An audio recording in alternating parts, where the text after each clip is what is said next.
Hello guys, welcome to my YouTube channel, Exceptional Dialogue. I am Vishnu Chaudhary, AIR 40 in Engineering Service Exam 2019. Today I have with me Mr. Amarjeet. Amarjeet ने all India rank 3 secure करी ESE 2019 में, लेकिन he is AIR 1 in conventional marks. He secured 437 marks out of 600 in conventional. इस video में अमरजीत से हम उनकी preparation strategy जानेंगे। उन्होंने मेंस में ऐसा क्या क्या किया जिसकी वजह से उनको 437 मार्क्स मिले।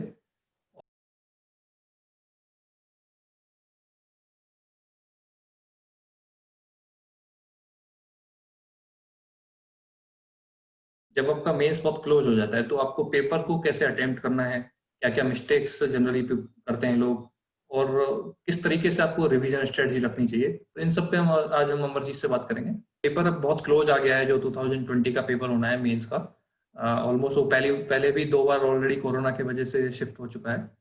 अक्टूबर में उनका डेट है, ऑलमोस्ट 1 मंथ 10 दिन के आसपास का टाइम बचा हुआ है। तो अब हम उनको क्या क्या इंपॉर्टेंट चीजें हैं जो उनको ध्यान रखनी है, स्पेशली वाइल अटेम्प्टिंग पेपर।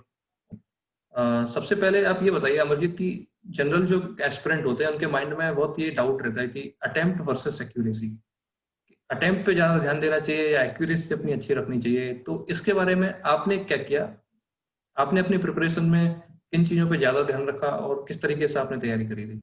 देखिए, मैंने जो मोस्ट ऑफ द कैंडिडेट्स देखे हैं सक्सेसफुल, उनका या तो एक्यूरेसी और अटेम्प्ट बैलेंस रहता है या फिर किसी का ज्यादा रहता है। ऐसा कभी नहीं देखा मैंने कि एक ने एक्यूरेसी काफी अच्छी थी लेकिन अटेम्प्ट नहीं किया तो वो क्लियर हो गया। या आपको इन दोनों में एक तो बैलेंस रखना पड़ेगा या फिर दोनों आपके अच्छे होने चाहिए। ऐसा मेरे केस में ऐसा था कि जैसे कि टेस्ट सीरीज में लिखता था तो आइस मास्टर की टेस्ट सीरीज में कहूंगा कि काफी अच्छी रहती है। और वो जो क्वेश्चंस वो डालते हैं, इतने लेंथी क्वेश्चन डालते हैं कि पेपर अटेम्प्ट करना ही अपने आप में एक चैलेंज हो जाता है वहां पे। तो आइस मास्टर की टेस्ट सीरीज में कहूंगा that is most beautiful part कि वो काफी लेंथी होता है और जिससे हमें स्पीड बढ़ाने की काफी हेल्प मिलती है अपनी स्पीड बढ़ाने में। तो मैंने वो टेस्ट सीरीज अच्छे से रिलीजियसली फॉलो की आइस मास्टर वाली, जिससे मेरी स्पीड काफी अच्छी हो गई। और एक्यूरेसी तो मैं कहूंगा आपका उस दिन का लक पे काफी डिपेंड करता है कैसी है। हालांकि आपने कितना प्रिपरेशन किया वो भी आपका काम आएगा जरूर। तो इस पे ये अच्छा सजेशन हो सकता है कि जब आप प्रैक्टिस कर रहे होते हैं रूम पे, जब क्वेश्चंस को आप फॉलो कर रहे होते हैं, तो आपका ये तरीका होना चाहिए कि आप फाइनल आंसर तक उसके पहुंचे। तो इससे क्या होगा कि आपकी एक्यूरेसी सुधरेगी। और जो अटेम्प्ट है वो आपको टाइम बाउंड तरीके से करना पड़ेगा क्वेश्चंस की प्रैक्टिस रूम पे, सो दैट आपको पता रहे कि आप कितने टाइम में कितने क्वेश्चन कर पा रहे हैं। जैसा अभी अमरजीत ने बताया कि एक जो 20 नंबर का क्वेश्चन होता है वो आपको 15 मिनट में सॉल्व होना जरूरी है अगर आपको पूरा पेपर अटेम्प्ट करना है। तो इस तरीके से टाइम बाउंड प्रिपरेशन करेंगे तो आपकी एक्यूरेसी बढ़ेगी और आपका अटेम्प्ट भी बढ़ेगा। जी, इसके लिए मैं ये कहूंगा कि आप टेस्ट सीरीज है वो काफी अच्छे से फॉलो कीजिए। जो जो भी आपके, या फिर हो सकता है आप उसी प्रेशर उसी फीलिंग के साथ क्लासरूम में जाके अगर आप टेस्ट दें तो वो दी बेस्ट होगा। क्योंकि होता क्या है, अगर वही क्वेश्चन हम क्लासरूम में जो यहाँ पे टेस्ट सीरीज में अटेम्प्ट कर रहे हैं और जो वही पेपर अगर हम एक्चुअल एग्जाम में आए तो काफी डिफरेंस रहता है। मेरा जो अगर मैं कहना चाहूंगा कि आइस मास्टर का मैं जैसे मैं टेस्ट सीरीज देता था तो काफी लेंथी वहां पे पेपर आता था, वो भी मैं 270 280 मार्क्स का अटेम्प्ट कर देता था। अच्छा। जो एक्चुअल एग्जाम आता है वो काफी इजी आता है as compare to coaching test series, और उसको भी 270 280 का ही अटेम्प्ट हो पाता है वहां भी। तो आप ये मान के मत चलिए कि आप अगर कोचिंग में 270 280 का अटेम्प्ट कर पा रहे हैं आउट ऑफ 300 तो वहां भी इतने का ही कर पाएंगे। तो ये इसलिए आपको बिल्टअप करनी है अपनी स्पीड, और आपको उसी प्रेशर में काफी बार आप आ चुके हो तभी आपको रियल जो एग्जाम होगा उसमें अच्छा परफॉर्म कर पाएंगे। तो अमरजीत अब हम पेपर अटेम्प्ट वाले पार्ट पे आते हैं कि पेपर को किस तरीके से अटेम्प्ट करना चाहिए, क्योंकि पेपर 1 और पेपर 2 दोनों में ऐसा होता है कि पेपर क्वेश्चन नंबर 1 जो है और क्वेश्चन नंबर 5 है वो दोनों कंपलसरी होते हैं, और इसके अलावा आपको 3 क्वेश्चन खुद से सेलेक्ट करने होते हैं। तो पेपर अटेम्प्ट करने का क्या तरीका होना चाहिए? क्या आपको पहले कंपलसरी क्वेश्चन करने चाहिए या आपको जो क्वेश्चन आप सेलेक्ट कर रहे हैं वो किस तरीके से आपने पेपर का स्ट्रेटजी रखा था अपना? इसके लिए कोई भी, मैं ये नहीं कहूंगा कि एक प्रॉपर स्ट्रेटेजी एक ही है। वो अपने इंडिविजुअल पे डिपेंड करता है कि आप कैसे अटेम्प्ट करना चाहेंगे।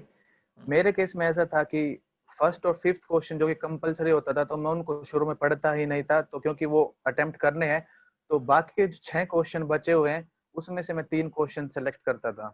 और जो सीक्वेंस फॉलो करता था वो क्वेश्चन 1 किया, उसके बाद जो भी क्वेश्चन मैंने सेलेक्ट किया है पार्ट 1 में, फिर क्वेश्चन फिफ्थ जो भी पार्ट 2 में किया है, मैं उसी सीक्वेंस में चलता था।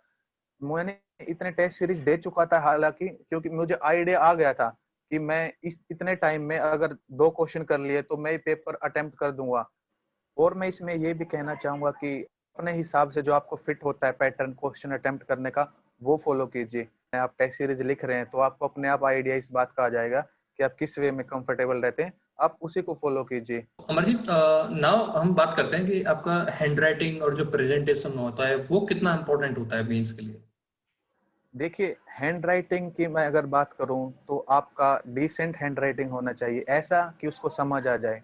बहुत अच्छा लिखना, ऑफ कोर्स कुछ एडवांटेज जरूर मिलेगा आपको हैंड राइटिंग का, पर इतना नहीं कि पूरा का पूरा जो है वेटेज वो हैंड राइटिंग को ही दे देते हैं, ऐसा नहीं है। प्रेजेंटेशन आपका अच्छे से डेफिनेटली होना चाहिए।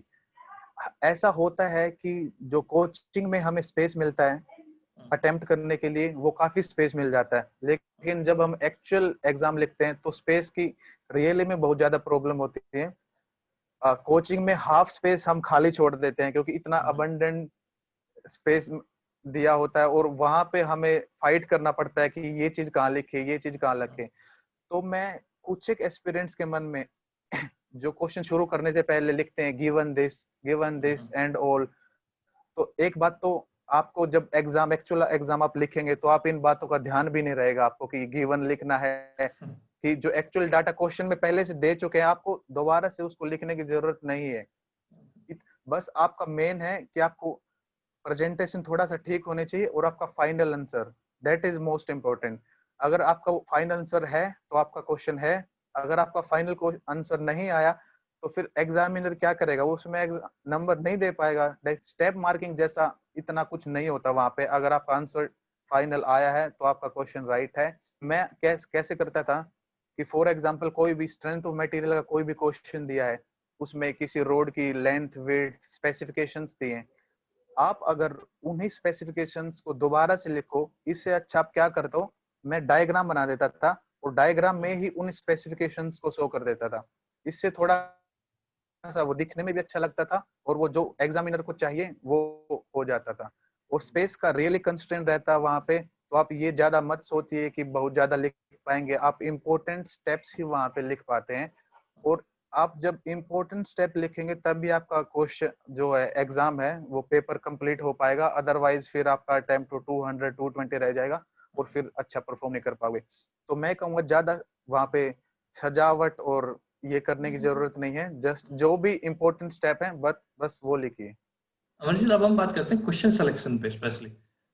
कई बार कंफ्यूजन होता है एस्पिरेंट को कि कौन से क्वेश्चन सेलेक्ट करने हैं, क्योंकि क्वेश्चन नंबर 1 और 5 तो कंपलसरी है, तो 2 क्वेश्चन तो आपके कंपलसरी हो गए। बचे हुए जो 6 क्वेश्चन हैं उनमें से आपको 3 खुद को चूज करने पड़ते हैं।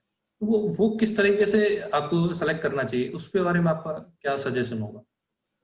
देखिए, मैं इसमें ये कहूंगा कि क्वेश्चन सिलेक्शन है वो काफी इम्पोर्टेंट है। हालांकि जो ये लर्निंग है आप ड्यूरिंग टेस्ट सीरीज ही सीख पाते हैं मोस्ट ऑफ दिस। तो तो पहली बात, आपको बैठने के बाद जब आप क्वेश्चन पेपर मिल जाता है तो यही करनी होती है कि कूल माइंड से ये देखना होता है कि कौन से क्वेश्चन आपको आते हैं कौन से नहीं आते हैं।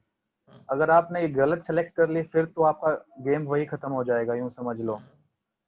तो आपको काम होके बिल्कुल और ये देखना है कि कौन से आप कर सकते हो। एक तो वो टाइप के क्वेश्चन होते हैं जो आपने पहले से आप कर चुके हो टेस्ट सीरीज में या फिर कहीं भी, और एक दूसरे वो होते हैं जो आप कर सकते हो लेकिन आपने पहले वो किए नहीं, तो आपको डाउट रहता है कि होगा या नहीं होगा। तो ऐसे क्वेश्चन काफी ट्रिकी हो जाती है सिचुएशन भी चूज करना। तो फिर वो आपको रिस्क लेना पड़ता है कि क्या आप कर पाओगे या नहीं कर पाओगे। दूसरा, टेक योर टाइम। जितना टाइम लग रहा है आपको शुरू में आप लगा लीजिए क्वेश्चन सिलेक्ट करने में। जैसे कि मेरे साथ क्या हुआ था कि जब मैं कोचिंग्स में सेलेक्ट करता था क्वेश्चन तो करीब मुझे 10-12 मिनट लग जाते थे क्वेश्चन सेलेक्ट करने में, और जो कि काफी लेंथी क्वेश्चंस होते थे। एक्चुअल एग्जाम में जहाँ पे काफी सिंपल क्वेश्चन आते हैं तो जहां तक मुझे याद है मुझे 15 से 20 मिनट लग गए थे सिर्फ क्वेश्चंस को सिलेक्ट करने में। तो आपको टाइम लगता है, एक्चुअल पेपर में आपको टाइम लगता है, सिंपल क्वेश्चन सोल्व कर रहे हैं उनको भी टाइम लगता है, क्योंकि प्रेशर ही ऐसा होता है वहां पे। तो आपको स्पीड भी बनानी पड़ेगी उसके लिए क्वेश्चन सिलेक्शन करने की। तो अच्छे से टाइम लीजिए अपना और क्वेश्चन को सिलेक्ट कर लीजिए। उसके अलावा एक काफी सिचुएशन ऐसी भी आ जाती है जहाँ पे 3 पार्ट होते हैं क्वेश्चंस के, आपको 2 न्यूमेरिकल होते हैं जो आपको अच्छे तरीके से आते हैं और एक थियरी पार्ट जो आपको बिल्कुल भी नहीं आता। एक क्वेश्चन आपको ऐसा दिख जाएगा जिसमें एक न्यूमेरिकल है जो आपको आता है और 2 थियरी क्वेश्चन है, वो भी या तो आपको कंप्लीटली आते हैं या फिर थोड़ा थोड़ा आते हैं। तो वो भी काफी एक ट्रिकी सिचुएशन हो जाती है। तो मैं उसमें ये कहूंगा कि आपको अगर थियरी वाले पार्ट काफी अच्छे तरीके से आता है तो मैं ये नहीं कहूंगा कि थियरी वाले के लिए नहीं जाइए, आप जाइए थियरी वाला अटेम्प्ट कीजिए उसमें। ऐसा नहीं है कि थियरी में नंबर नहीं मिलते हैं। जनरली कोचिंग्स में क्या होता है, जब हम टेस्ट सीरीज लिखते हैं तो आप क्वेश्चन का आंसर कैसा भी लिखते हो, चाहे आप अच्छा लिख दो या बुरा लिख दो, तो आपको नॉर्मली वो 50-60% मार्क्स देते हैं थियरी वाले क्वेश्चन में। तो आई डोंट थिंक यूपीएससी में ऐसा होता है। तो मुझे लगता है कि आप अगर अच्छे से लिखते हैं 12 नंबर का क्वेश्चन थियरी का अच्छे से लिखते हैं तो वो 9-10 नंबर आराम से देंगे। और 20 वाला कुछ है थियरी का तो 15-16 मार्क्स आराम से आपको मिलेंगे अगर आपने अच्छा लिखा है तो। आप ये देखिए कि आपको थियरी वाले पार्ट आते हैं कि नहीं आते अच्छे से। अगर अच्छे से नहीं आते हैं तो definitely go for the numerical part, otherwise आप आपके हिसाब से कोई भी चूज कर सकते हैं। बिल्कुल आपने सही कहा, कोचिंगों में बता दिया जाता है कि थ्योरी वाले पार्ट में नंबर नहीं मिलते, बट ऐसा नहीं है। जो थ्योरेटिकल क्वेश्चन है वो आपको एक बार देखना चाहिए कि किस सब्जेक्ट से है और उस सब्जेक्ट का क्या वो थ्योरेटिकल जो जो थ्योरी का क्वेश्चन है वो टेक्निकलिटी कितनी है उसमें। अगर वो थोड़ा रिलेटेबल है, जी जी। हाँ, अगर वैसा कोई क्वेश्चन जैसे अगर मानो सीमेंट का प्रोसेसिंग का कोई क्वेश्चन पूछा गया तो एक टेक्निकल आंसर होगा ऐसा थ्योरी, तो अगर वो आप अच्छे से लिखेंगे तो आपको पूरे नंबर मिलेंगे। लेकिन बहुत ही अगर कोई ऐसा थ्योरी का क्वेश्चन है प्रोजेक्ट सब्जेक्टिव मैनेजमेंट में क्वेश्चन है। सब्जेक्टिव क्वेश्चन है ऐसा, तो उसमें कई बार होता है कि आपके अगर आपने अच्छे पॉइंट नहीं लिखे तो आपको नंबर ना मिले।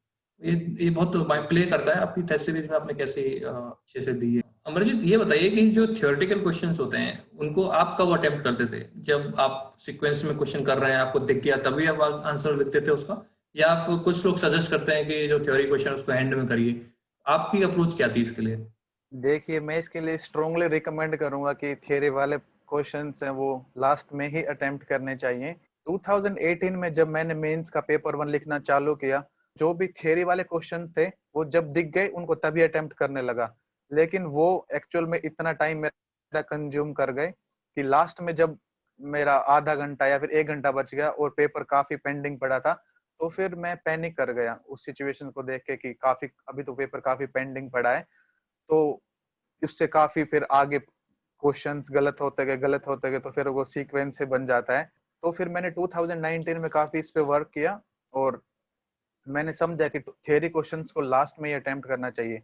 इसके काफी फायदे होते हैं। फॉर एग्जांपल लास्ट के 20 मिनट्स बचे हैं तो उस वक्त क्या करता है कि आपका माइंड ही काम करना बंद कर जाता है कि 20 मिनट्स बचे हैं, पेपर इतना पेंडिंग है। उस वक्त आप न्यूमेरिकल अटेम्प्ट कर रहे हैं तो आपके काफी हाई चांसेस रहते हैं कुछ ना कुछ कैलकुलेशन मिस्टेक कर ही दोगे या फिर कुछ ना कुछ न्यूमेरिकल पार्ट में।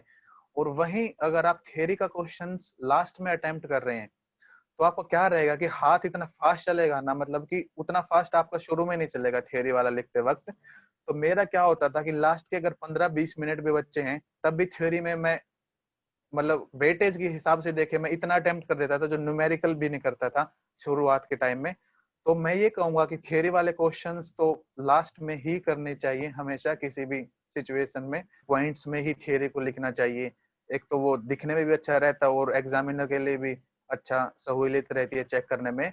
और जो भी रिलेवेंट पॉइंट है बस वही लिखिए, कोर जो है क्रक्स जो कहते हैं हम क्वेश्चंस का, वही लिखिए। वहां पे स्पेस भी आपको इतना ही मिलता है कि आप ज्यादा इधर उधर का नहीं लिख सकते हैं। तो थ्योरी के लिए मैं यही कहूंगा। अमरजीत, एस्पिरेंट को आप ये बताइए कि एक टाइमलाइन आप बताइए कि एक टाइमलाइन क्या होनी चाहिए पेपर के लिए, कि कितने देर में कितने क्वेश्चन सॉल्व हो करने चाहिए सो दैट आपका पूरा पेपर हो पाए।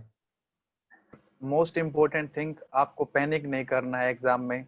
जो पैनिक कर गया बस वहीं से आपका बुरा पेपर होना शुरुआत हो जाता है। ये ध्यान में रखिए कि आप घर जाके उस क्वेश्चन को सोल्व कर देंगे। बस आपको कॉन्फिडेंस इतना होना चाहिए कि आप उस वक्त भी उस क्वेश्चन को कर पाए।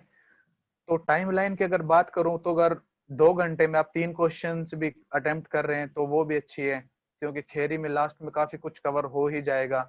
और बाकी ये सब टेस्ट सीरीज जैसे जैसे आप लिखते हैं उसके हिसाब से आपको आइडिया लगता रहता है। अमरजीत, जो कन्वेंशनल पेपर होता है वो एक्चुअली जुलाई में शेड्यूल होता है जनरली, प्री हुआ है आपका जनवरी में, ऑलमोस्ट 7 मंथ का ये गैप होता है। आप कंटिन्यूस, क्योंकि आप प्रिपरेशन कर रहे हैं और आप सब्जेक्ट को कवर करते जा रहे हैं, इसमें एक सबसे अहम और सबसे इम्पोर्टेंट चीज़ होती है रिवीजन। तो अगर आप लगातार पढ़ते जाएंगे तो पीछे का भूलते चलते हैं कुछ लोग। तो रिवीजन के लिए आपकी क्या सलाह है उनके लिए? कि जब 2019 में मेंस की प्रिपरेशन स्टार्ट की तो माइंड में ये था कि मैं जो भी क्वेश्चंस लिखूं तो मेरा वो ऐसा होना चाहिए कि 6 महीने बाद जब भी मैं मेंस के एग्जाम में बैठूंगा तो मैं मेरे को वो क्वेश्चंस माइंड में होना चाहिए। ऐसा ना हो कि थ्रू आउट दी 6 मंथ कि मैंने कोई क्वेश्चन अटेम्प्ट किया है और एग्जाम वाले दिन मेरे को वो नहीं आता, ऐसा मेरे को नहीं होना चाहिए। जो मैं क्वेश्चन अटेम्प्ट करता था, जो मेरी रफ नोटबुक्स होती थी, रजिस्टर होते थे, मैं उनको संभाल के रखता था। हर एक 15 to 20 डेज में मैं उनको रिवाइज करता था। शेड्यूल मैंने बना लिया था कि 15 दिन में बाद मेरे को ये हाफ रफ रजिस्टर ये रिवाइज करना है, अगले 15 दिन बाद ये मेरे को हाफ रजिस्टर रिवाइज करना है। न्यू एडिशन जो भी होता था मैं करता चलता था। तो मैं यही कहूंगा कि रिवीजन तो करना आपको जरूरी है ही। तो इसके लिए आप एक प्रॉपर शेड्यूल बनाइए, हर 15-20 दिन में जो भी आपने पहले किया है उसको रिवाइज करते चलिए। और जितना और एक प्रॉपर वे में क्वेश्चंस की प्रैक्टिस कीजिए। ऐसा नहीं कि आपने थोड़ा सा लिख दिया, 2 लाइन लिख रहे हैं, पूरा मैं जब अपनी प्रिपरेशन करता था क्वेश्चंस को पूरा अटेम्प्ट करता था, तो जाके ताकि मैं जब रिवीजन करने आऊं तो मुझे पता हो कि उस क्वेश्चन में आके चल क्या रहा है, पूछा क्या गया है, निकालना क्या है। तो ये आप चीजें ध्यान रखिए और रिवीजन में कहूंगा ये जरूर करते चले, that is the most important. जैसा आपने बताया कि प्रैक्टिस इज द की, तो आपको प्रैक्टिस बहुत ज़्यादा करनी है क्वेश्चंस की और फाइनल आंसर तक आपको आना है। तो उसमें कैलकुलेटर का बहुत यूज होता है, तो आप कैलकुलेटर के इस्तेमाल के बारे में आप बताइए। और दूसरा ये कि कई एस्पिरेंट को ये डाउट होता है कि कौन सा कैलकुलेटर यूज करना चाहिए, तो उस पर आपका क्या सजेशन है? Calculator is the most important part, specially in paper 1 991 E x लिया या फिर आप ई एस भी ले सकते हैं, ये दोनों ही कैलकुलेटर अच्छे हैं। 2018 में जब मैं पेपर 1 के क्वेश्चंस को सोल्व करता था, काफी लेंथी क्वेश्चंस होते हैं, एनर्जी मेथड होता है, एसडीएम एमडीएम और ऐसे ऐसे मैट्रिक्स के कितने क्वेश्चंस होते हैं। लिटरली मुझे याद है मैं डर जाता था ऐसे ऐसे क्वेश्चंस को देख के कि कैसे क्वेश्चंस अटेम्प्ट हो गए 12 मिनट में, ये आधे आधे घंटे वाले क्वेश्चंस हैं, ये कैसे अटेम्प्ट होंगे। और बिल्कुल फ्रीक आउट कर जाता था मैं। लेकिन 2019 में मैंने इतने अच्छे से कमांड की ना जो कैलकुलेटर पे, इन्हीं क्वेश्चंस को अपनी स्ट्रेंथ मानने लग गया था 2019 में। हालांकि अनफॉर्चुनेटली कोई ऐसा क्वेश्चन आया नहीं था पेपर 1 में। जैसे हम कैलकुलेटर में सोल्व करते हैं, इंटीग्रेशन है या फिर डिफरेंशिएशन है या फिर कुछ और प्रोग्रामिंग है, तो वो हमें डायरेक्ट आंसर दिखाता है। तो हम उस आंसर को डायरेक्ट भी हम अपनी शीट में लिख सकते हैं, एक दो स्टेप को बीच में से कट करके, क्योंकि एग्जामिनर को तो लास्ट में फाइनल आंसर ही चाहिए ना। तो मैं ये कहूंगा कि कैलकुलेटर का बेस्ट वे सीख लीजिए आप कैसे यूज करते हैं, इससे काफी टाइम सेविंग होती है। और ई एस या फिर ई एक्स कैलकुलेटर ही लीजिए। तो कैलकुलेटर के यूज पे मेरा भी एक सजेशन होगा आपको, जैसे स्पेशली आप अगर मोमेंट डिस्ट्रीब्यूशन का क्वेश्चन कर रहे हैं या पेपर 2 में हाइड्रोलॉजी का क्वेश्चन आता है, रिग्रेशन एनालिसिस का, तो काफी सारा डेटा आपको टाइप करना होता है उसमें। तो आपका ऐसा स्पीड होना चाहिए कि आप बस डायरेक्टली आप बस क्वेश्चन में उसका देख रहे हैं डेटा क्या है और आप फटाफट टाइप कर रहे हैं, नीचे आप कैलकुलेटर में नहीं देखना पड़ रहा। इस तरीके की अगर आप स्पीड अगर अचीव करते हैं तो आप काफी ज्यादा टाइम अपना सेव कर सकते हैं। Amarjeet, for previous year questions कई बार सजेशन ये दिया जाता है कि आप जो कोचिंग ने जो प्रोवाइड किया हुआ है सॉल्व्ड प्रीवियस ईयर्स, उससे आप सॉल्व करिए। कुछ लोग सजेस्ट करते हैं कि आप सॉल्व्ड को मत देखिए, आप अनसॉल्व्ड क्वेश्चंस का बुक लेके आइए और वो लगाइए। आपने किस तरीके से प्रीवियस ईयर्स को सॉल्व किया था? जो अनसोल्ड एक बुक आती है, छोटी सी होती है, न्यू विशाल पब्लिकेशंस में एक बुक आती है जिसमें आपको 20 या 25 साल के पहले अनसोल्ड क्वेश्चन पेपर्स मिलते हैं। तो मैं वो अपनी एक बुक रखता था अपने पास में, एक पूरा टाइम सेट करता था 3 घंटे का, एक पूरा पेपर उसमें से फिर चलाता था कि मैं सेलेक्ट भी करता था उनसे क्वेश्चन के कौन से 5 मेरे को करने हैं, वो लिखता था, फिर बचे हुए 3 करता था। तो मैंने इस तरीके से अनसोल्ड पेपर लिए और पेपर वाइज मैंने प्रीवियस ईयर को लगाया। मुझे लगता है कि अनसोल्ड पेपर ही लगाने चाहिए, क्योंकि फॉर एग्जांपल हम किसी भी कोचिंग की प्रीवियस ईयर उठाते हैं, उसको करते हैं, सब्जेक्ट वाइज करते हैं, तो उसमें हम क्वेश्चन पढ़ते हैं तो हो सकता है हम नीचे उसका आंसर होता है जो वो हम कुछ दिख जाता है, हमें कुछ हम्म, फिगर दिख जाता है या फिर कुछ और दिख जाता है जिससे हमें कुछ आइडिया आ जाता है दिमाग में कि कैसे क्वेश्चन करना है। जबकि अनसोल्ड जैसे हम करते हैं क्वेश्चन पेपर, उसमें बिल्कुल फ्रेश न्यू स्टार्ट करनी पड़ती है। इवन जो बिगनर्स होते हैं उनको पता नहीं होता कि कैसे क्वेश्चन स्टार्ट करना चाहिए, कैसे वो, तो वो वाली दिक्कतें उस टाइम पे ही आप फेस कर लेते हो, तो आपको फिर मेन एग्जाम में इस टाइप की प्रॉब्लम नहीं होती। या फिर तो बेसिकली ये आपने अमरजीत का सजेशन है कि आप विशाल पब्लिकेशन की एक छोटी सी बुक आती है वो लाइए और ईयर वाइज क्वेश्चंस को आप लगाइए, बजाय आप तो सब्जेक्ट वाइज लगाएं। अमरजीत, अब आप ये बताइए कि जो जो एस्पिरेंट अभी मेंस के लिए प्रिपरेशन कर रहे हैं या अभी जिनका एग्जाम होने वाला है या अगले साल जो एस्पिरेंट मेंस के एग्जाम देंगे, उनके लिए आपके क्या सजेशंस हैं, किस तरीके से उनको मेंस को अप्रोच करना चाहिए? आप अपने एक्सपीरियंस से ओवरऑल उनको क्या सजेस्ट करेंगे? देखिए, मैं ये कहूंगा कि आपको मेंस की जो प्रिपरेशन है वो प्रीलिम्स के जस्ट बाद ही कर देनी चाहिए। इन कंडीशन प्रीलिम्स जनवरी में ही होता है। हालांकि अगर नेक्स्ट ईयर की बात करें तो जैसा कि प्रीलिम्स जून और जुलाई में है, तो उसके लिए तो खैर मेंस के लिए काफी कम टाइम बच जाता है, 3 महीने बच जाते हैं। तो मुझे लगता है कि आपको प्रीलिम्स से पहले ही कुछ ना कुछ मेंस के लिए टच करना पड़ेगा। तो एक कंबाइंड स्ट्रैटेजी ही बना के आपको चलनी पड़ेगी अगले साल के लिए। मैं ये कहना चाहता हूँ जो अगले साल का अटेम्प्ट दे रहे हैं। और मेंस के लिए जो मैं मेन बातें बताना चाहता हूँ, जो असेंशियल्स हैं, जो कि करने ही हैं और हर कोई ही करके जाता है। लाइक प्रीवियस ईयर आपको करने हैं, टेस्ट सीरीज आपको एक तो कम से कम और हो सके तो आपको 2 टेस्ट सीरीज लिखनी है रिलीजियसली, अच्छी तरीके से। पूरे के पूरे 8 क्वेश्चंस आपको अटेम्प्ट करने हैं। 5 अगर आप क्लासरूम में कर रहे हैं तो बचे हुए जो 3 है आप घर जाके देखें, हो सकता है एग्जाम में जो क्वेश्चन है वो बचे हुए 3 से ही आए। क्योंकि आपने जो अटेम्प्ट के क्वेश्चन टेस्ट सीरीज में बैठे क्लासरूम में वो 5 अटेम्प्ट किए जो आपको आते हैं, लेकिन उससे आपको न्यू लर्निंग्स भी तो चाहिए ना। तो उसके लिए आपको बचे हुए 3 क्वेश्चंस जो हैं वो अटेम्प्ट करने पड़ेंगे घर आके। और उसके अलावा अगर सिविल सर्विसेज की आपके पास टाइम है बुक लगाने के लिए तो आप लगा सकते हैं। पेपर 1 मैं कहूंगा आप लगा लीजिए, दैट इज सफिशिएंट। जो न्यूली एडेड टॉपिक है ईएससी जो 2017 में हमारे ऐड हुए हैं, लाइक कुछ एक आरसीसी के हैं जैसे रिटेनिंग वॉल, स्टेयरकेस एक्सेट्रा, तो इन टॉपिक्स की फ्रीक्वेंसी ज्यादा है पूछे जाने की क्वेश्चंस की। तो आप इनको अच्छी तरीके से ही करके जाइए, जहां से भी आपको मिलते हैं कोचिंग से या फिर टेस्ट सीरीज से, जहां से भी आपका कलेक्शन बन पाता है, तो इन टॉपिक्स को थोरोली कवर करके जाइए। और on the day of the examination अच्छे से अपना कूल माइंडेड होके जाना है, टेंशन नहीं लेनी है किसी बात की। बच्चे नॉर्मली मैं देखता हूँ कि वो जो बच्चे को पेपर बिगड़ता है वो टेंशन की वजह से ही बिगड़ता है मोस्टली। जो काम और कूल माइंडेड होके जाते हैं वो अच्छा परफॉर्म करते हैं, ये मैंने देखा है। तो एक्चुअली पेपर 1 के लिए एक मेरा ऑब्जर्वेशन है, तो टोटल जो 8 क्वेश्चंस आ रहे हैं वो पार्ट 1 एंड पार्ट 2 में 4 क्वेश्चंस होते हैं। तो पार्ट 1 के 4 क्वेश्चंस 3 सब्जेक्ट से आते हैं, जो कि बीएमसी है, स्ट्रेंथ ऑफ मटेरियल और स्ट्रक्चरल एनालिसिस।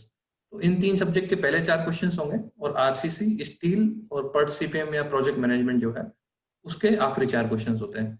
तो अब क्या होता है, आपको टोटल 5 करने हैं क्वेश्चंस, किसी एक सेक्शन से आपको 3 करने ही पड़ेंगे। तो आपको क्या करना है, मेरे हिसाब से आपका ये सजेशन होगा कि आप किन्हीं 3 सब्जेक्ट को बहुत अच्छे से पढ़िए जो एक सेक्शन में आ रही है, ताकि आप उन 5 क्वेश्चंस में से 3 क्वेश्चंस पिक कर सकें और उनको बहुत अच्छे से सॉल्व कर सकें। तो 180 मार्क का आपका डायरेक्टली हो जाता है।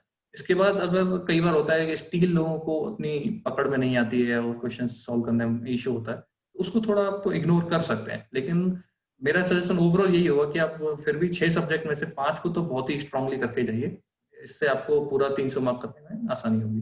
हाँ, और एक सजेशन आपको ये होगा कि आप क्वेश्चंस जब कर रहे होते हैं तो आपको थ्योरी क्वेश्चंस जो हैं कई बार आपको नहीं भी आता है, या कोई न्यूमेरिकल ऐसा जो आपने बस क्योंकि वो फंस रहा है उसमें, 60 मार्क के जो एक क्वेश्चन होता है उसमें ऐसा फंस रहा है कि आपको आता नहीं है, तो मेरा सजेशन ये होगा आप जरूर उसको अटेम्प्ट करिए। आप सही लाते हैं गलत लाते हैं वो तो पता नहीं, लेकिन जो थ्योरी क्वेश्चंस भी है उसको आप लिखिए, क्योंकि खाली कॉपी में तो कभी नंबर मिलते नहीं है जब तक आप ब्लू पेन से उसमें कुछ लिखेंगे नहीं। तो मेरा सजेशन ये है कि जितना ज्यादा से ज्यादा आप अटेम्प्ट कर सकते हैं, आपकी कोशिश पूरी होनी चाहिए कि 300 आउट ऑफ 300 आपका अटेम्प्ट होना चाहिए। उसमें ऑब्वियसली बात है कि आपको 250 240 का जितना कंप्लीटली आता है वो तो होना ही है। इसके अलावा 50 मार्क का जो नहीं भी आ रहा है उसको भी लिखिए। तो आपको अगर 5 नंबर 10 नंबर भी मिलते हैं तो वो भी आपके फायदे के लिए।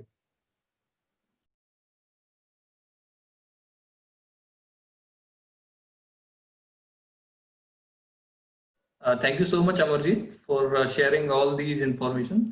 एक्चुअली काफ़ी माइन्यूट डिटेल्स आपने प्रोवाइड करी हैं जो कि एस्पिरेंट को बहुत काम आएगी। मेरे ख्याल में जो भी क्वेश्चंस उनके दिमाग में हो सकते हैं हमने सारे कवर करने की कोशिश की है। And thank you so much for giving me time. धन्यवाद विष्णु, आपको भी जो मुझे इस प्लेटफॉर्म पर आने का मौका दिया और मेरी जो छोटी सी नॉलेज है उसको शेयर करने के लिए एक अवसर प्रदान किया है।